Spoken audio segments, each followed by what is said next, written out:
लोकसभेपाठोपाठ राज्यसभेतही वक्फ सुधारणा विधेयक 128 मतांनी मंजूर, तर विधेयकाविरोधात 95 मतं. वक्फ सुधारणा विधेयक राष्ट्रपतींकडे पाठवले जाणार.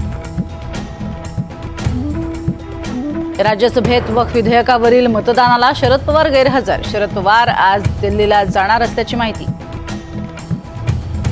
प्रशांत कोरटकरचा जामीन अर्ज कोल्हापूर जिल्हा सत्र न्यायालयात दाखल. जामीन अर्जावर आज सुनावणी होण्याची शक्यता. माझ्यासोबत बीडसारखा कट घडवण्याचा प्लॅन. ग्रामविकास मंत्री जयकुमार गोरेंचा गंभीर आरोप. कुणाला तरी संपवून माझ्यावर खापर फोडण्याचं षडयंत्र होतं, गोरेंचा दावा. ठाकरे आणि ओवैसींचे बोल सारखेच. एकनाथ शिंदेंची ठाकरेंवर टीका. युटी म्हणजे यूज अँड थ्रो. शिंदेंकडनं नवं नामकरण.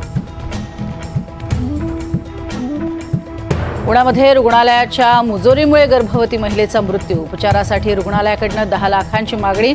जुळ्या मुलांच्या जन्मानंतर आईचा मृत्यू.